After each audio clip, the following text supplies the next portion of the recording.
શ્રી ગણેશાય નમઃ. મિત્રો, આપ જોઈ રહ્યા છો આપણી યુટ્યુબ ચેનલ આશીર્વાદમાં આપ સૌનું સ્વાગત છે. આજે આપણે આ વિડીયોમાં સાંભળીશું ભગવાન શંકરનું અદ્ભુત સ્વરૂપ ભગવાન કાલ ભૈરવની કથા.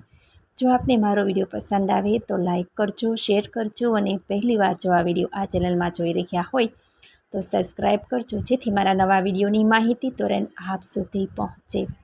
પરમેશ્વર ભગવાન શંકરનું અદ્ભુત સ્વરૂપ એટલે કે કાલ ભૈરવ સ્વરૂપ. એક વેળાએ મેરુ પર્વતના અદ્ભુત સુંદર શિખર પર ઈશ્વર બ્રહ્મા બિરાજેલા હતા. ત્યારે બધા દેવો તથા ઋષિઓ ઉત્તમ તત્વ જાણવાની ઈચ્છાથી તેમની પાસે ગયા. દેવર્ષિઓ બોલ્યા કે હે દેવોના દેવ પ્રજાપતિ, હે સૃષ્ટિકર્તા, લોકનાયક, એક અવિનાશી અને નિર્વિકાર તત્વ કયું છે તે અમને આપ જણાવો. બ્રહ્મા બોલ્યા, હે દેવો અને ઋષિઓ, તમે બધા ઉત્તમ બુદ્ધિ અને આદરથી સાંભળો. અવિનાશી પરમ તત્વ હું તમને સાચે સાચું કહું છું. હું જગતનું કારણ ધારણ પોષણ કરનાર, આપોઆપ પ્રગટ થનાર અને અજન્મા ઈશ્વર છું. હું એક જ અનાદિકાળનો નિર્લેપ બ્રહ્મ અને આત્મા છું. હું જ જગતને પ્રવૃત્તિ કરાવનાર તથા નિવૃત્તિ કરાવનાર છું. હે ઉત્તમ દેવો, મારાથી અધિક બીજો કોઈ નથી. બ્રહ્મા આ પ્રમાણે કહી રહ્યા હતા ત્યારે ત્યાં ઊભેલા વિષ્ણુએ માયાથી મોહિત થઈ અત્યંત ક્રોધે ભરાઈ ખૂબ હસતા હસતા કહ્યું, હે બ્રહ્મા, તમે યોગી હોવા છતાં તમારી આ મૂર્ખતા યોગ્ય નથી. પરમ તત્વને જાણ્યા વિના તમે જૂઠું બોલો છો. પણ હું જ સર્વ લોકોનો કર્તા પરમ પુરુષ પરમેશ્વર પરમાત્મા છું. હું યજ્ઞ સ્વરૂપ છું. નારાયણ દેવ માયાનું અધીશ્વર અને શ્રેષ્ઠ ગતિરૂપ છું. હે બ્રહ્મા, મારી આજ્ઞાથી તમે આ સૃષ્ટિ રચી રહ્યા છો. મારો ઈશ્વરનો અનાદર કરી જગતનું જીવન હોઈ જ શકે નહીં. દેવો અને ઋષિઓની ઉપસ્થિતિમાં બ્રહ્મા અને વિષ્ણુ એકબીજાથી ચડિયાતો હોવાનું જણાવવા લાગ્યું. અવિનાશી પરમ તત્વના નિર્ણય અંગે સૌ વિચારમાં પડી ગયા. આ અનિર્ણાયક ક્ષણોમાં બ્રહ્મા અને વિષ્ણુએ વેદોનું આહ્વાન કર્યું. જ્યારે વેદ પ્રગટ થયા, વેદોને આ અંગે સાચું જણાવવા કહ્યું. ત્યારે વેદોએ જણાવ્યું કે તે સત્યને જાણવા ઈચ્છુક મુમુક્ષુઓ, જો તમે અમારામાં વિશ્વાસ રાખતા હોય તો અમને તમને એ અવિનાશી પરમ તત્વ વિશે સાચું જણાવીએ. ઋગ્વેદ કહે, દરેક પ્રાણી પદાર્થ જેની અંદર રહેલ છે, જેના થકી બધું પ્રવૃત્ત થઈ રહ્યું છે, અને જ્ઞાતિઓની જેને પરમ શ્રેષ્ઠ તત્વ કહે છે તે એક રુદ્ર જ છે. ઋગ્વેદ કહે, જે ઈશ્વરને સમગ્ર યજ્ઞો વડે અને યોગ વડે પૂજવામાં આવે અને જેને લીધે અમારું વચન પ્રમાણ ગણાય, એ એક સર્વદ્રષ્ટા શિવ જ છે. સામવેદે કહ્યું, જેને લીધે આ સમસ્ત જગત ભમી રહ્યું છે, શ્રેષ્ઠા કરે છે. યોગીઓ જેનું ચિંતન કર્યા કરે છે અને જેમના પ્રકાશથી જગત પ્રકાશે છે, તે ત્રણેય નેત્રોવાળા શિવ જ એક સર્વોત્કૃષ્ટ તત્વ છે, સર્વોપરી તત્વ છે. અર્થવેદે કહ્યું, તમે ભક્તિને સ્વીકારનારા લોકો અને પંડિતો જે દેવેશ્વરનો સાક્ષાત્કાર કરે છે તે એક શંકરને જ દુઃખથી પણ કેવળ પરમ તત્વ કહે છે.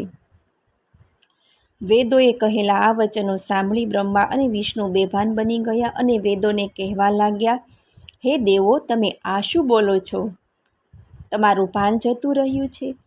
એ ગણોનો નાથ શંકર દિગંબર, પીળા રંગનો અને ધૂળથી ખરડાયેલો રહી શિવા દેવી સાથે કાયમ રમ્યા કરે છે. તેનો વેશ બેડોળ છે. તે પોઢિયા પર બેસી જાય છે અને સર્પોના આભૂષણ પહેરે છે. છતાં તે સંગ્રહિત પરમ બ્રહ્મપણું ક્યાં કઈ રીતે પામ્યા છે?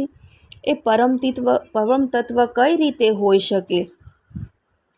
વેદોના સત્ય વચનની અવગણના કરનાર બ્રહ્મા અને વિષ્ણુને સત્યનું જ્ઞાન કરાવનાર ઓમકાર પ્રણવ પોતે મૂર્તિમાન નથી, છતાં તે બંને ઉપરના પ્રેમથી મૂર્તિમાન પ્રગટ થઈ અને બંનેને કહેવા લાગ્યા કે હે પ્રિય, લીલા સ્વરૂપ ભગવાન ઈશ્વર રુદ્ર શિવ પોતાનાથી અલગ સ્વરૂપવાળી શક્તિ સાથે કદી રમતા નથી. એ પરમેશ્વર સનાતન સ્વયં જ્યોતિ છે અને એ શિવાદેવી આનંદ સ્વરૂપ હોય એની જ શક્તિ છે. એ કોઈ બહારથી આવનારી સામાન્ય સ્ત્રી રૂપે નથી. પ્રણવ ઓમકારના આ ઉપદેશ છતાં શ્રી શંકરની માયાથી બ્રહ્મા અને વિષ્ણુનું અજ્ઞાન તે વેળાએ નાશ ન પામ્યું, અને તેની વચ્ચે આકાશ અને ભૂમિને ભરી દેતી મહાજ્યોતિ તેજ પ્રગટ થઈ. તેમાં રહેલા પુરુષના આકારને બ્રહ્મા તથા વિષ્ણુએ નિહાળ્યો.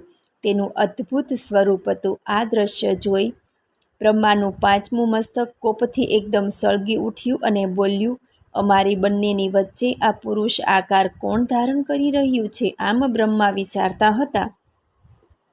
એટલામાં ક્ષણવારમાં 3 નેત્રોવાળા મહાપુરુષ સ્વરૂપે વિચરતા દેખાયા. તેમના હાથમાં ત્રિશૂળ હતું, લલાટમાં ત્રીજું નેત્ર હતું અને સર્પ તથા ચંદ્રના અલંકાર ધારણ કર્યા હતા. એમને જોઈ મોહિત થઈ બ્રહ્માએ ખૂબ હસતા હસતા કહ્યું કે, હે નીલલોહિત ચંદ્રેશ્વર, હું તમને જાણું છું. તમે ડરશો નહીં. તમે મારા લલાટમાંથી પહેલાં રુદ્ર રૂપે પ્રગટ થયા હતા.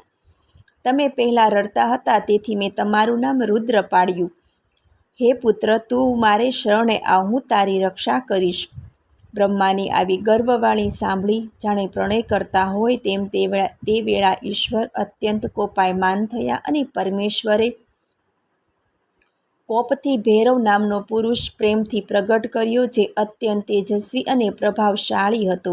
ઈશ્વરે આ પુરુષને કહ્યું કે, હે કાળ ભૈરવ, પહેલાં તો આ બ્રહ્માને શિક્ષા કરવાની છે. તમે સાક્ષાત કાળની પેઠે શોભી રહ્યા છો, તેથી તમે કાલરાજ તરીકે પ્રસિદ્ધ થાઓ. તમે જગતનું પાલન પોષણ કરવાવાળા સમર્થ છો અને ભયંકર છો, તેથી ભૈરવ કહેવાશો અને તમારાથી કાળ ભય પામશે. તેથી તમે કાળ ભૈરવ નામે પ્રખ્યાત થશો. વળી તમે રોષયુક્ત થઈ દુષ્ટ આત્માનો નાશ કરશો, તેથી આમદેક નામે બધે પ્રખ્યાત થશો. તેમજ ભક્તોના પાપને તમે તત્ક્ષણ ખાઈ જશો, તેથી પાપ ભક્ષણ એવું તમારું નામ પણ લેવાશે. હે કાલરાજ, મારી કાશી નગરી મુક્તિની નગરી હોય, સર્વે નગરીઓ કરતાં શ્રેષ્ઠ છે. તેનું સર્વકાળ અધિપતિપણું હું તમને પ્રાપ્ત થાઓ. આવું વરદાન પ્રાપ્ત કર્યા પછી કાલ ભૈરવે ડાબા હાથની આંગળીઓના નખોની અણીઓથી બ્રહ્માનું 5મું મસ્તક કાપી નાખ્યું. જે અંગ અપરાધ કરે છે તે અંગને કાપી નાખવું જોઈએ. જે અંગ શિવના અવિનાશી તત્વની અવગણના કરે છે તેને શિક્ષા તો થવી જ જોઈએ. આ દ્રશ્યો જોઈ વિષ્ણુ ભાનમાં આવ્યા અને શતરુદ્રીય વેદભાગના મંત્રોથી ભક્તિપૂર્વક શિવજીની સ્તુતિ કરવા લાગ્યા. બ્રહ્મા પણ આ શિક્ષાથી સનાતન અવિનાશી પરમ તત્વને પામી ગયા અને ઓળખી ગયા. તેમણે પણ શતરુદ્રીયના મંત્રોથી શિવની આરાધના કરી શિવની ક્ષમા માંગી. વિશ્વના ઈશ્વર શંકરે કાલભૈરવ સ્વરૂપે પ્રગટ થઈ ભક્તોની રક્ષા કરી, પાપીઓનો નાશ કર્યો. કાલભૈરવે બ્રહ્માજીને પણ ન્યાય, માન અને સન્માન આપ્યું અને તેના 5મા મસ્તકની ખોપરીને ભિક્ષાપાત્ર સ્વરૂપે ધારણ કરી અને બ્રહ્મહત્યામાંથી મુક્તિ મેળવી. કાલભૈરવે બ્રહ્મહત્યા દૂર કરવા લોકોને ભિક્ષાવ્રત ધારણ કરવાનો માર્ગ બતાવ્યો.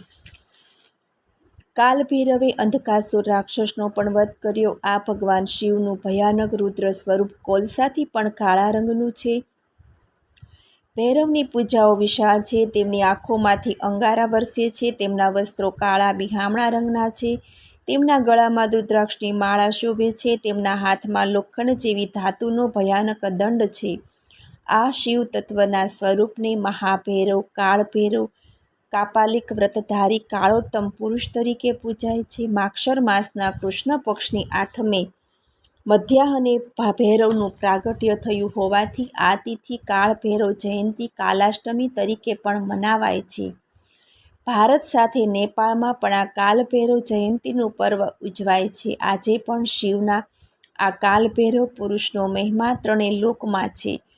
કાલભૈરવના ભક્તો આધિ ભૌતિક, આધિ દૈવિક અને આધ્યાત્મિક સંતાપોથી મુક્તિ માટે તેનો નિત્ય પાઠ કરે છે. હાથમાં બ્રહ્માના 5મા મસ્તકની ખોપરીમાંથી બનાવેલ ભિક્ષાપાત્ર તથા પાખંડીઓને દંડ આપતો દંડ, તેમનો દંડ પછાડી અલખ નિરંજન ભિક્ષામ દેહીનો અલખ જગાડતું આ કાપાલિક કાલભૈરવનું સ્વરૂપ ભક્તોના હૃદયમાં બિરાજમાન છે.